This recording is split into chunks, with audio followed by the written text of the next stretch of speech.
Carlito Neto, do canal Historiador e Folha Democrata, muito bem-vindo, tudo bem? Tudo ótimo, prazer estar aqui com vocês mais uma vez, com o Rovai, com a Sinara, minha conterrânea baiana aí também, falando de política. Carlito, a gente está muito feliz hoje, Carlito. Vamos até comprar uns rojão para soltar aqui em Brasília. Sabia? Nós ganhamos, a TV Fórum ganhou o 6º prêmio CUT. Foi premiada como veículo que luta pela democratização da mídia em defesa das fake news, né, Dri? Exatamente. Defesa não, contra as fake news. Contra as fake news. Entidade de destaque na luta por democratização da comunicação, imprensa livre e combate às fake news, a categoria... Maravilha, maravilha. Que prazer fazer parte. E a gente está disputando com a TVT e com o jornal GGN, que foram os 3 que foram classificados para a grande final.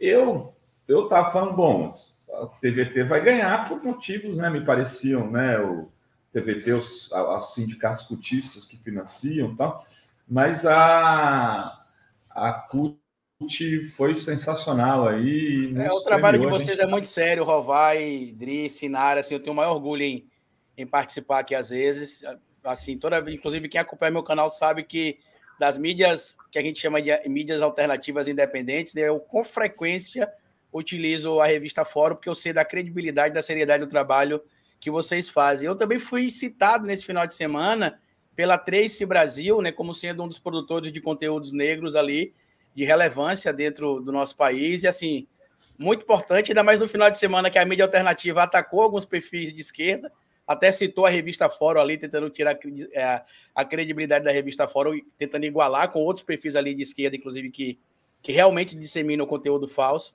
Mas é um prazer saber disso em relação a vocês. E fiquei muito feliz também de aparecer lá na Trace Brasil, como sendo referência na minha área também. Que chique. Que matéria foi essa, Carlito, que eu não vi? Depois me passa o link aí. Saiu aonde? Saiu aqui no Globo. Material, tiveram alguns perfis de esquerda, né, que foram citados aqui, como sendo canais em tese de esquerda, os canais que mais cresceram, né? Tá aqui, ó. Dos títulos apelativos à bandeira do Brasil. YouTubes de esquerda crescem com o uso de estética bolsonarista. E aí eles colocam aqui os 5 canais que mais cresceram em 2023, que seriam de esquerda. A revista Fórum aparece em 4º lugar entre os canais que mais cresceram no Brasil, e aí tentam igualar ali alguns conteúdos sérios, como é, por exemplo, o conteúdo que vocês fazem, o próprio Eduardo Moreira e o pessoal do ICL, com conteúdos de esquerda que copiam literalmente ali a estratégia do terça livre, né, assim, sem sentido. Cara, eu vou mandar uma resposta para a Globo, exigir um direito de resposta. Eu não estou achando a matéria. Eu mandei para você, Rovai, no seu... Puto com essas coisas, viu, cara? O ponto positivo é porque eu reconhece. Eles estão incomodados, essa é a verdade. Cresceram, né, gente? Eu vou colocar até aqui na tela.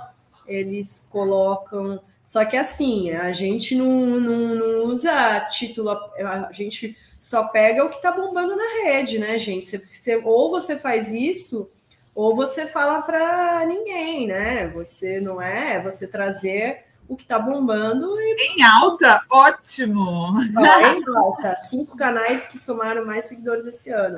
Recorta isso aí. Tá atualizado aqui, porque a gente já está chegando nos 600 mil. Então, aqui está 583 mil. Quem é a Andréa Gonçalves? Eu também não sei quem é, não. A Andréa Gonçalves é uma moça loira que faz como se fosse um programa, um podcast dela sozinha na rádio, com a TV no fundo. Não, em porcentagem, quem mais cresceu foi a Fórum. Tem esse Thiago Santinelli. Thiago Santinelli. Então, eles não levaram em consideração, por exemplo, as variações. No caso do Thiago Santinelli, por exemplo, o problema que ele teve com um desses caras que faz análise de perfil de quem diz a verdade, quem diz a mentira, microexpressões, né? Ele foi processado por um desses caras que se diz analista de microexpressões, que trabalha com pseudociência, e ali começaram a divulgar o material dele. Depois teve um vídeo que ele fez para divulgar o especial dele de humor, que seria uma sátira com Bastardos Inglórios. que a extrema-direita também divulgou massivamente o material dele, e aí eles não levam os contextos, eles como se fosse meramente número ali para tentar explicar, né, as coisas. É muito ridículo, né, cara? Eu tô vendo aqui a matéria. E Mas aí, o que eles fazem? Não nos procuram. E Agora, quando procuram, não botam a resposta correta também, né? Mas olha só, vamos aí para as pautas da semana. Já já a gente vai ter depois o Hugo Albuquerque falando sobre Gaza, que é um tema aí muito forte também que está acontecendo nessa semana, mas a gente na política nacional, Carlito, a gente já falou aqui da questão do fim da CPMI, vai ter leitura do relatório final amanhã e com a previsão de votação na quinta-feira. Queria ouvir você sobre isso e também sobre a polêmica Bis e Kit Kat. E já já a gente entra no assunto do Carluxo daqui a pouco. Carlito. Então, a questão do relatório, para mim, é bem claro, né? A gente vai ter ali provavelmente o Bolsonaro como um dos indiciados. A leitura começa amanhã, deve terminar entre quarta ou quinta, se correr tudo dentro do planejado. Eu até vi que a oposição está fazendo um relatório paralelo, ou seja, eles gostam de tudo paralelo. É a BIM paralelo, é Brasil paralelo, é tudo paralelo, gabinete paralelo. Só que o que vale é o oficial, né? Então não adianta eles fazerem ali um relatório paralelo que não vai mudar muita coisa. O que vai acontecer é o que está dentro do relatório que vai para votação, como a gente sabe, e que vai ser encaminhado para a PGR. E aí eles estão desesperados porque Dri, Rovai e Sinara. Quem vai receber agora esse documento não é mais o Aras, não é a Lindora Araújo.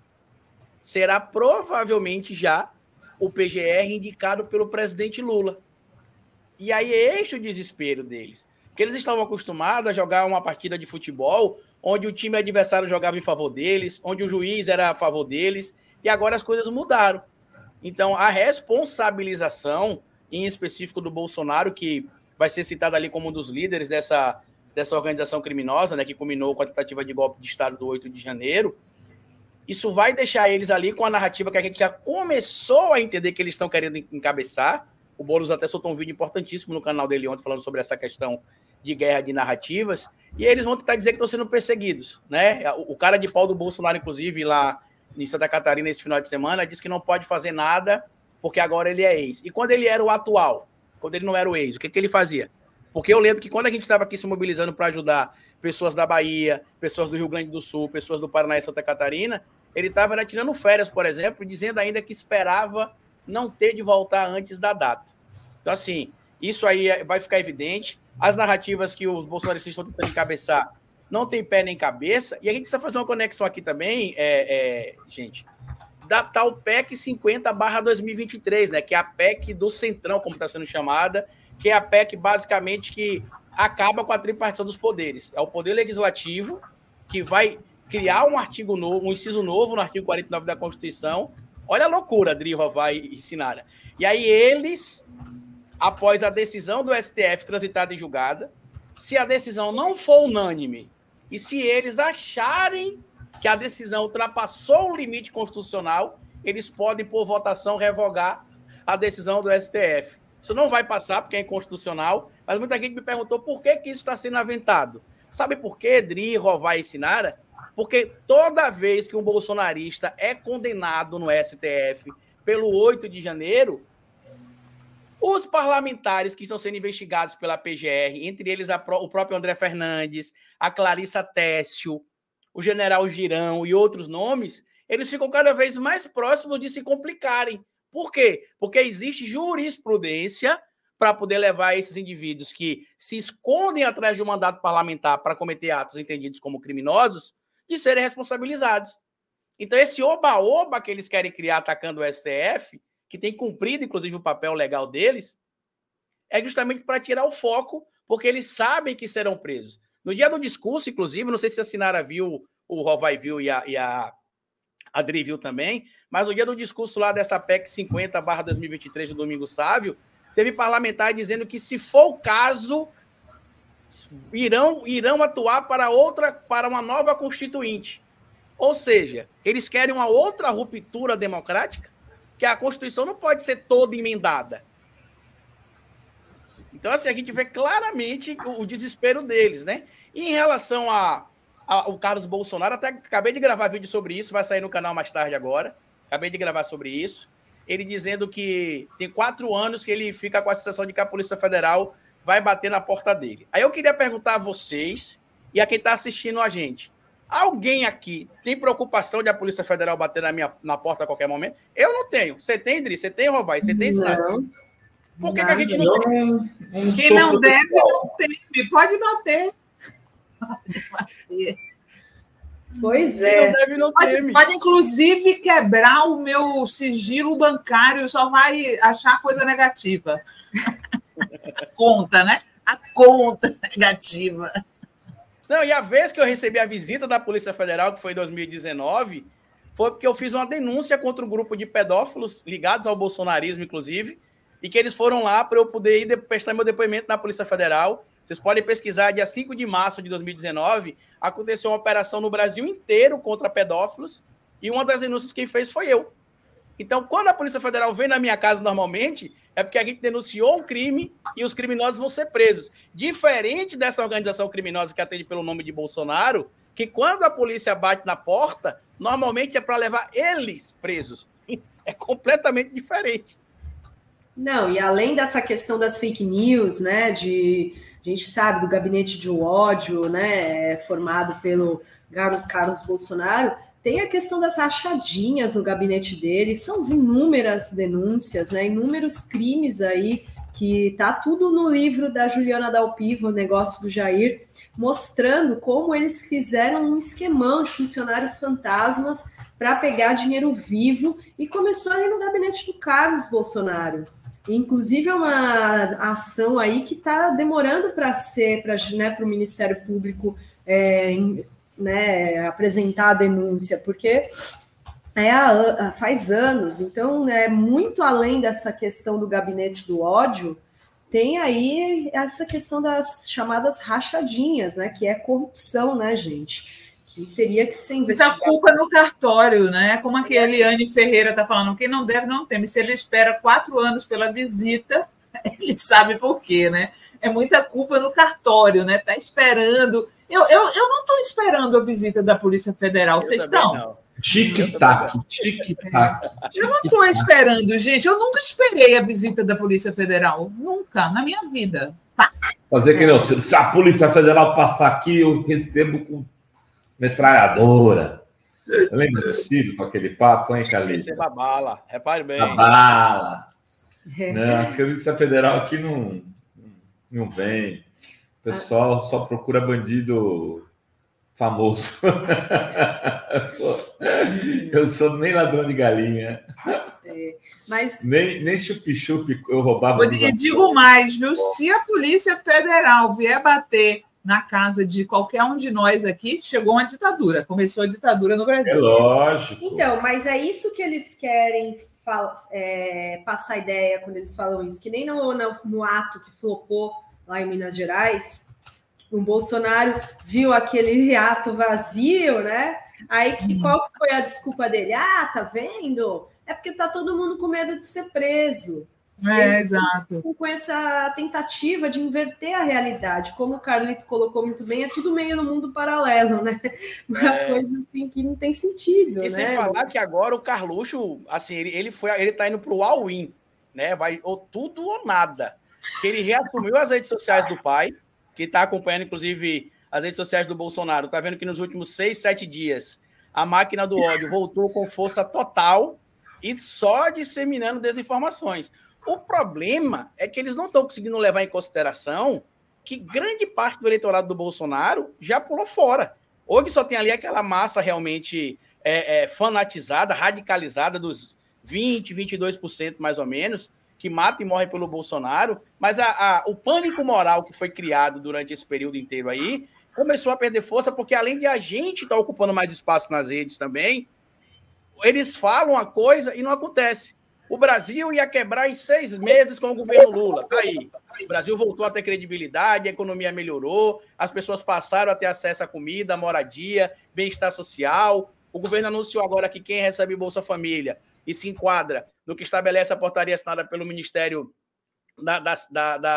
das cidades, se não me falha a memória, que é do ministro Jader, vai ter ali as suas casas quitadas, ou seja, casa de graça para o povo, enquanto o Bolsonaro estava acabando com as linhas de créditos para a faixa 1 e 2, utilizando dinheiro público para financiar a casa para gente rica meramente. E essa narrativa não vai durar muito, porque nesse momento, sabe qual é a principal preocupação dos bolsonaristas, Dri, Rovai e Sinara? É não ser preso. Eles querem sobreviver até 2024 para não serem presos. Dali para frente, aí vai ser um passo de cada vez.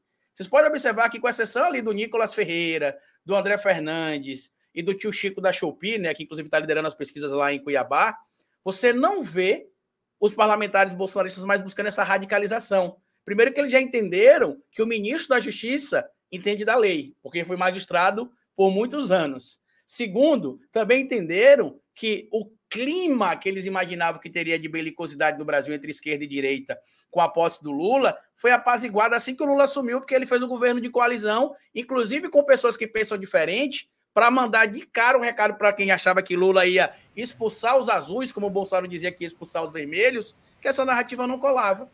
Então agora está ficando cada vez mais complicado. Cada vez mais complicado. É verdade, né? E lembrando também que o Gabriel Monteiro, o Fortinho lá, Daniel Silveira, né? Também estão presos. A gente falou. A Luz vai estar com eles em breve, na minha perspectiva, viu? Inclusive. Então, é esse o medo, né? Do Carluxo. Então, como a gente falou, ele disse isso numa entrevista à Bárbara De Stefani, que é do podcast Pode Atualizar, que também é alvo de inquérito das fake news junto com o Carluxo. Ela chegou a ter as redes retiradas do ar por ordem do ministro Alexandre de Moraes. Então, dois, né, ali, né, falando um para o outro ali, os dois acusados aí, investigados no inquérito das fake news. Vou ler aqui superchats, olha só, a Débora Bianchini. Sinara, estes empresários são oportunistas. Lourdes Machado, urgente, Israel acaba de fazer um ataque a civis que estavam sendo evacuados, crime de guerra. Gente, olha... Aliás, eu estou indignada, viu? Hoje já bati boca com aquele Caio Blinder, que era do Manhattan Connection, e hoje o fracasso lhe subiu a cabeça, porque simplesmente, gente, olha só, eu nem tinha me envolvido nessa história toda, né? Dei minha opinião, que eu achava que acho que é indefensável um grupo atacar e matar pessoas inocentes numa rave, assim como eu acho indefensável um Estado revidar matando pessoas inocentes, tá? É assim que eu penso. Agora, o Caio Blinder, que é um ex-jornalista aí da Globo, ele está simplesmente tentando intimidar as pessoas do nosso campo no Twitter, chamando de antissemita, porque criticam o governo de Israel. Sabe, eu não posso admitir que esse truque seja usado. Isso é um truque. Se eu critico o governo de algum país árabe, isso faz de mim uma islamofóbica? Mas isso também pode fazer a gente antissemita, sabe por quê? Eles distorcem a palavra semita, não se refere apenas aos judeus israelenses. E a crítica que a gente está fazendo aqui, e o Noam Chomsky explica isso muito bem. Só para terminar essa frase aqui, Carlito, olha só, se eu criticar um país árabe, o governo de um país árabe, inclusive o governo da Palestina, isso não me faz islamofóbica. Portanto, ao criticar o governo de Israel, isso não faz de ninguém um antissemita. Tá bom?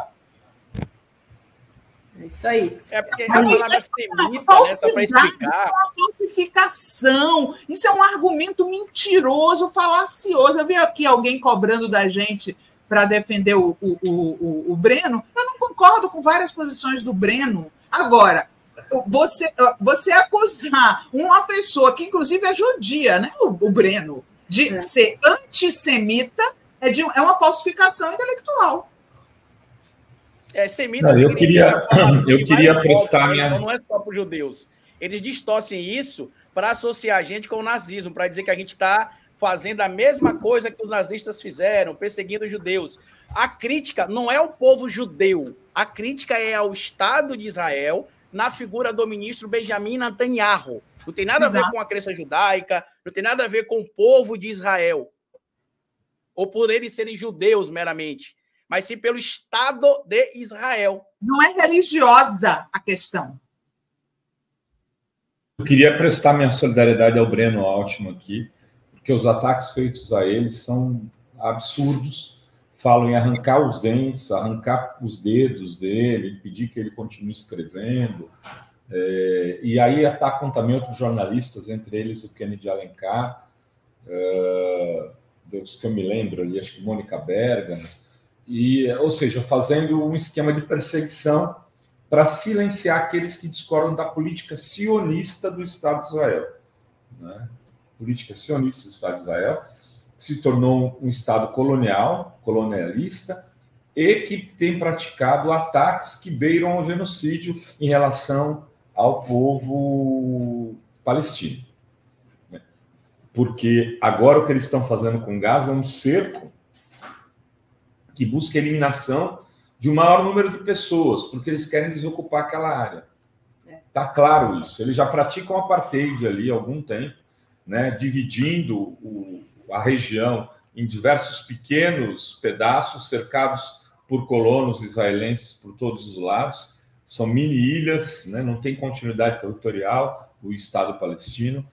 E isso que era feito na África do Sul. Eu tive lá, fui ao Museu da Apartheid, conheci a região, conheci inclusive eles utilizam de formações geográficas, às vezes um morro para poder fechar, isolar, né? E é o que eles estão fazendo hoje. E, inclusive, o presidente da África do Sul denuncia isso. Fala que o que está sendo feito na Palestina é aquilo que foi feito por muitas décadas na África do Sul, que eles chamavam quem de terrorista na época, gente? Nelson Mandela, que ficou 20 anos preso, acusado de terrorismo, defendido pelo governo americano. Então, a história um dia fará justiça. Vai demorar, às vezes demora uma década, 2 décadas, mas o comportamento que o Estado de Israel está tendo será cobrado. E muitos judeus que hoje ficam passando pano para isso terão essa vergonha na sua história. Porque um povo que foi atacado, destruído, né, como foi o povo judeu na Segunda Guerra Mundial, devia de ter um pouco mais de princípio, né, e de respeito aos direitos humanos. Né? Só que a luta sionista, né, a construção de um Estado forte, naqueles termos, nos termos mais retrógrados, é o que leva a que essa gente faça esse tipo de perseguição, como estão fazendo com o Breno Altman. Carlito, quer... Não, eu queria só complementar essa explicação, né? Porque o que acontece? O Noam Chomsky, ele tem um livro, e olha que o Noam Chomsky também é judeu, né? E é bem interessante falar sobre isso também. E até interessante que a situação está tão grave no Brasil que até judeus sionistas, como é o caso do Michel German, tem sido criticado pela comunidade radicalizada ao bolsonarismo, que se diz judeus. Eu não consigo entender como é que a extrema-direita, ou melhor, como é que tem judeu de extrema-direita, para mim é meio que desconectado da realidade, mas enfim...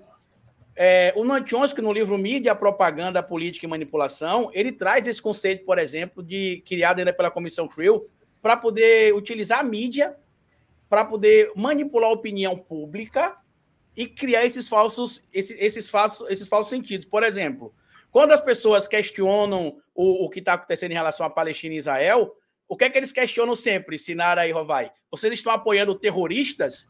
Não, ninguém está apoiando o terrorista. Não se trata disso.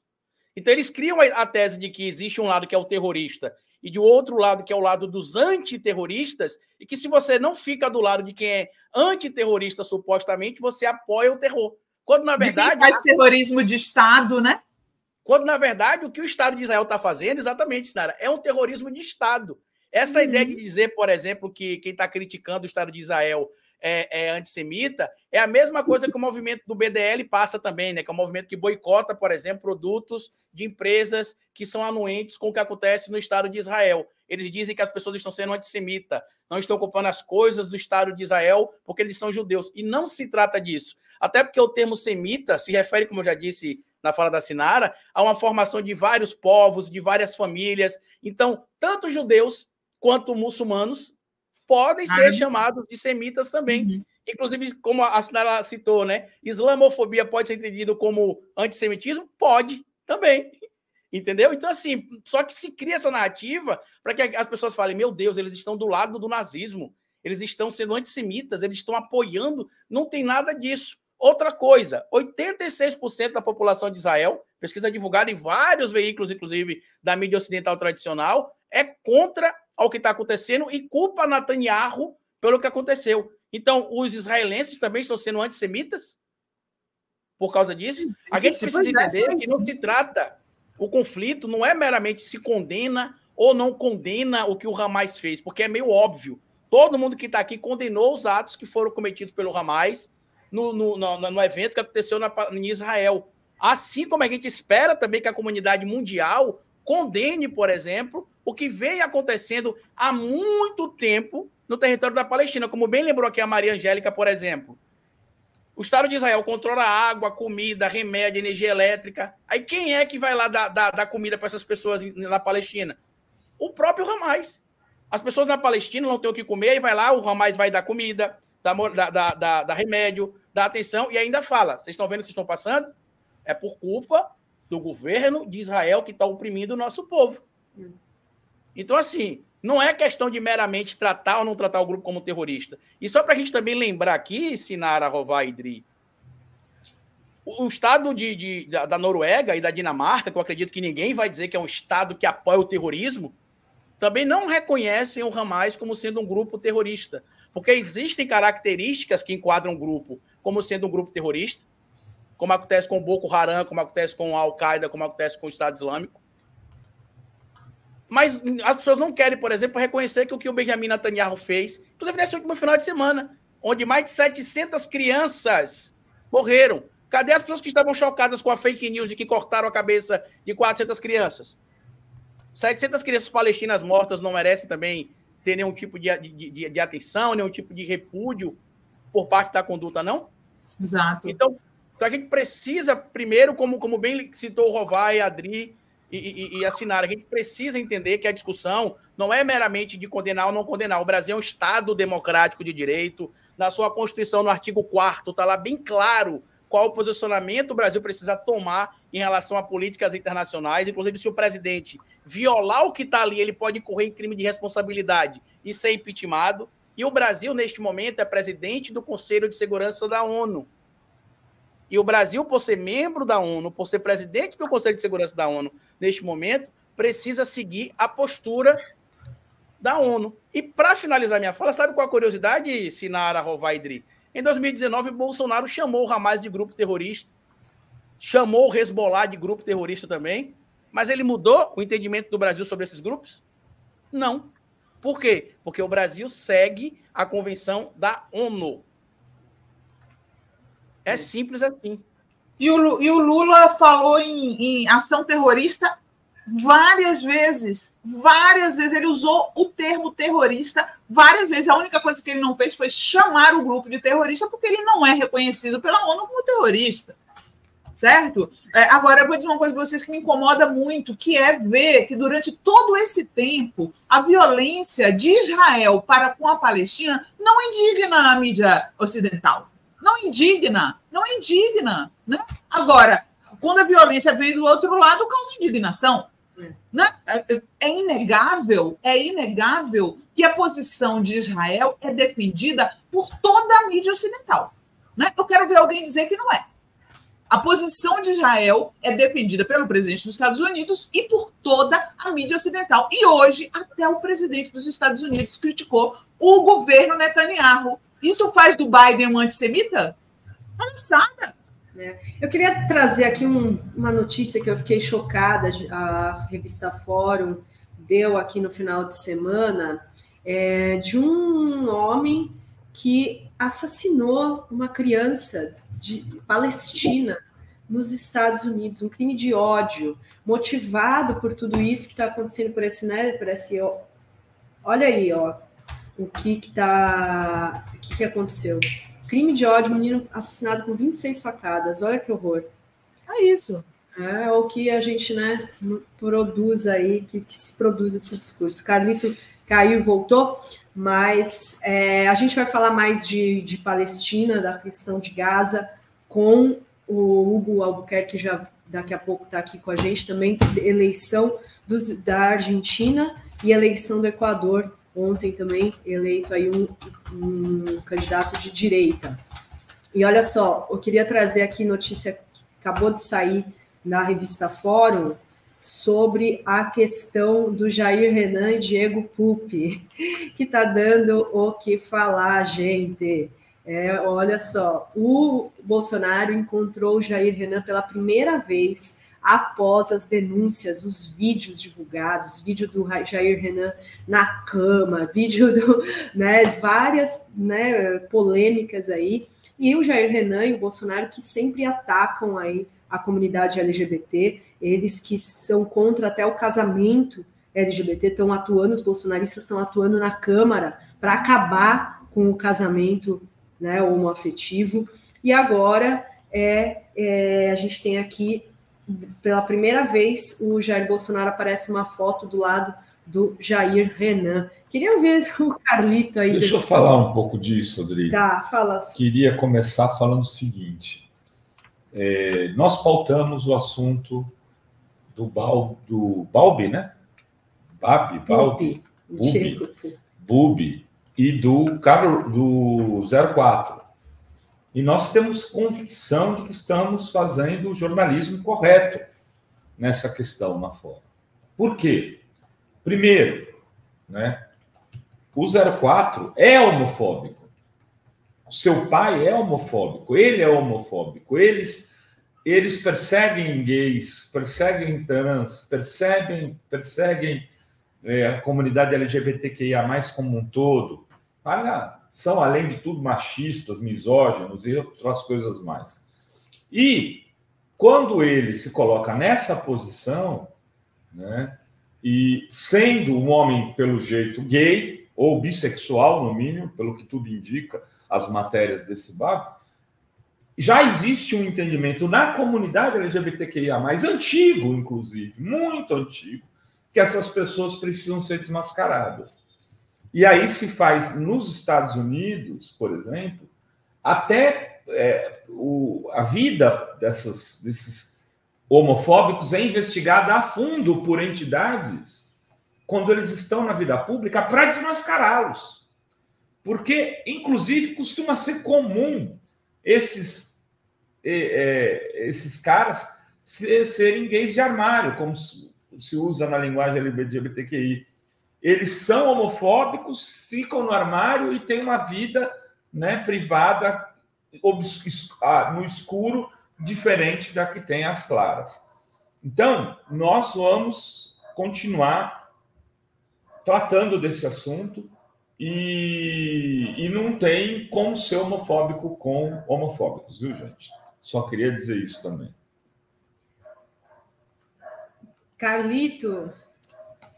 E não se trata de homofobia, né? Só para deixar bem claro, como o Rovai falou, né? Eu lembro, inclusive, que quando aconteceu a situação lá do deputado brasileiro nos Estados Unidos, né? Que aqui era abertamente LGBT, inclusive quando figuras que participavam de eventos com ele, quando ele fazia caracterização como drag queen, que viu na TV e falou, eu conheço, né? Que explicou que o nome que ele utilizava, inclusive na época como drag queen no Brasil, era Kitara Ravage e tudo mais, e se expôs naquele momento para que as pessoas entendessem como é que o bolsonarismo é repleto de hipocrisia. Sabe como é que a gente consegue entender tudo isso de forma bem simples? Dri, Rovai e Sinara. A questão agora do Javier Milei. Qual a lógica do bolsonarismo apoiar Javier Milei? Não tem lógica alguma, zero lógica. Tem várias... Inclusive o Javier Milei, para quem não sabe, talvez, ele é considerado por Donald Trump um infiltrado comunista. Para quem não lembra, naquela época que o pau estava quebrando nos Estados Unidos, que o Trump saiu andando ali, inclusive, da Casa Branca e foi na porta de uma igreja tirar um retrato com a Bíblia na mão, o Javier Milei estava ali atrás. E, na época, a equipe de segurança do Trump ficou assustada. E aí, o Trump chamou ele de infiltrado, chamou ele de comunista. Então, quer dizer, são coisas completamente desconectadas, além, inclusive, do que a gente tem visto nos últimos 5 anos com o padrão da família tradicional cristã bolsonarista, né? Que eu me pergunto sempre, mas e qual padrão? O padrão da Flor de Lis, que é aquele que mantém casos afetivos, sexuais com vários filhos e que depois manda supostamente matar o marido. É no caso do Bolsonaro, que tinha várias amantes e sempre trocou a esposa pela amante. Qual que é o padrão da família tradicional brasileira? Porque não faz sentido essa narrativa. Então, no caso do Jair Renan, que é como o Rovai bem lembrou aqui, é para expor, por exemplo, essa hipocrisia e acabar com esse discurso de pânico moral, né, das gangues de LGBTs que querem tornar as criancinhas do nosso país todas LGBTs. Que eu não sei de onde é que eles tiram, inclusive, essa narrativa deles. A mesma coisa da discussão que teve semana passada sobre o casamento homoafetivo ou novos formatos de família, que vários evangélicos estavam dizendo ali que querem se casar na igreja. Não tem nada de casar na igreja. A população LGBTQIAPN+, está lutando por direitos civis. Inclusive, lá na Constituição, no artigo 5º, inciso 71, que quase ninguém sabe que tem uma coisa lá chamada mandado de injunção, que permite que o STF faça o que fez em 2011. Quando existe, por exemplo, Dri e Rovai ensinaram uma lei, mas que aquela lei não garante direitos. E os direitos se sobrepõem às leis. O direito vem antes da lei. É claro que você não pode utilizar um direito para ultrapassar o limite legal. Mas se você tem um direito e que a lei não abraça esse direito seu, você tem direito de exigir que o seu direito seja incluído. No caso das pessoas LGBTQIAPN+, por exemplo, existia um hiato. As pessoas que construíam relações, por exemplo, muita gente que está aqui deve ter passado por esse período, se você tinha um relacionamento homo, né? Homem, mulher, mulher, ou novos formatos de casais, homens trans e mulheres trans que se casam, por exemplo, também, para você conseguir o direito à pensão, a plano de saúde, até a partilha de bens, você tinha de entrar na justiça, conseguir testemunha, para provar. Agora, com o reconhecimento, que a gente precisa lembrar, inclusive, para todo mundo que está aqui, que é da comunidade LGBT, que é a PN+, não se preocupem, isso não vai cair. Ares Brito avisou lá em 2011 que isso não voltaria a ser questão. Acabou-se. Então, isso serve basicamente para gerar vídeo na internet para bolsonarista e para ocupar o espaço midiático com informações que não são importantes dentro do contexto que a gente precisa estar nesse momento combatendo. Ou seja, cada coisa boa que o governo Lula faz, eles inventam uma pauta, entre aspas, de costume e pânico moral para usar ali para poder tentar pautar a mídia. É isso que está acontecendo. Olha só, Carlito, queria te agradecer. Muito obrigada por estar aqui conosco hoje. Pedir para a galera acompanhe lá o Carlito no canal O Historiador, na Folha Democrata. E até a próxima. Já vou dizer até a próxima para você. Até a próxima. Obrigada. Até mais. Boa Grande semana. Carlito. Um beijo. Boa semana para você, Carlito. Salve, meu amigo.